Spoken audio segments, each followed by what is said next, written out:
We're joined now by N. Ram, Chairman of the Hindu Publishing Group. Thank you so much for speaking with us here at Bloomberg Quint. I want your take on how this situation has been handled so far and what we've heard from the state government. Have they put themselves in an even more precarious position with the response they've had to the incident? Yes, absolutely, because it was cold-blooded murder.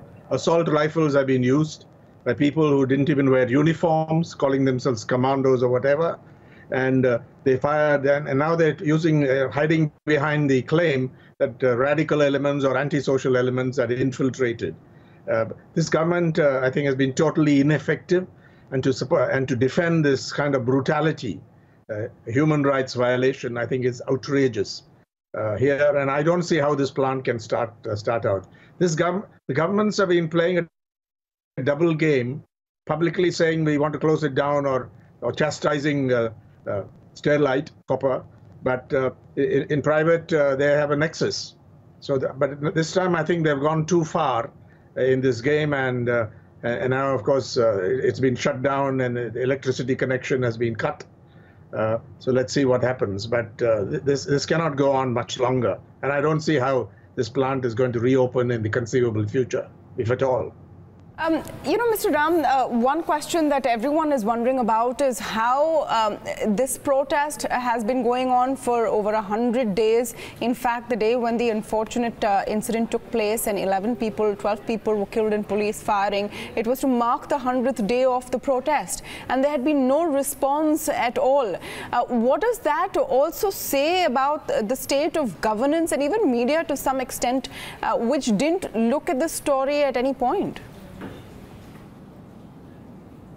Yes, they were so arrogant, they just ignored it because they were in league with the company, and because this company has had a very interesting track record where it's been fined by the Supreme Court. There have been charges. Even its location is controversial. It's not, the allegation it's not properly located, not in an industrial area. All kinds of rules have been violated. These are the accusations. And today, I think had they responded to the protests earlier, they wouldn't have been in this kind of precarious situation, as you called it. It is a precarious situation for the plant. And I heard Mr. Anil Agarwal's video address expressing regret and so on, and saying he's with the people. And I hope sense will prevail and they'll pull out of Tuticorin. They should shut it down. Otherwise, people will not allow it to restart, I think, in the conceivable future, if at all.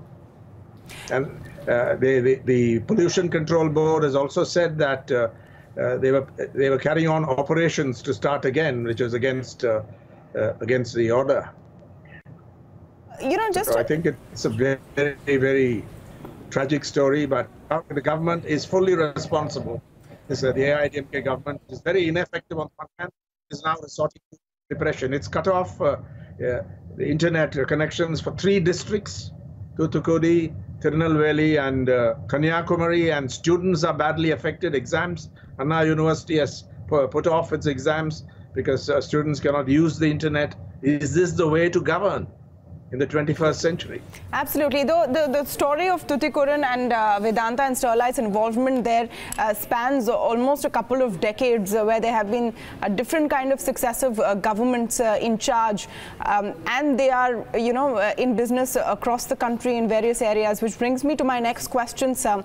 That does this entire incident also bring up the issue of how to balance development and especially, a business like mining with concerns of human rights, of pollution, and concerns that locals in the area would have? Yes, precisely. That's a very good question. And to strike this balance is very difficult in a poor country where there's so many poor people, and yet you want to develop fast. It is a real problem. But the problem is no clear rules and norms have been laid down, and the environment, environment protection has got very corrupt in India. Everybody knows that. There have been a few honest ministers, and they don't last very long at the central level. At the state level, it is equally bad in many parts of the country. So I think there is no clarity about, if you want to strike the balance, you have to be clear on what the environmental protection demands, what location demands. Where can you locate an industry like this, which is seen by large numbers of people to pollute, to poison the environment, to poison water, and so on. Of course, the management will always deny these allegations. We saw that with the leather tanning industry in a part of Tamil Nadu and elsewhere, and the Supreme Court closed it down, and then they did the right thing later on after considerable effort and at a huge cost. But that's what you require them to do. So I think it is, there is corruption. I think this corruption is a good part of where we are today. It has led up to it. Thank you so much, sir, for speaking with us. And Ram there weighing in on the situation we're seeing in Tuticorin in Tamil Nadu.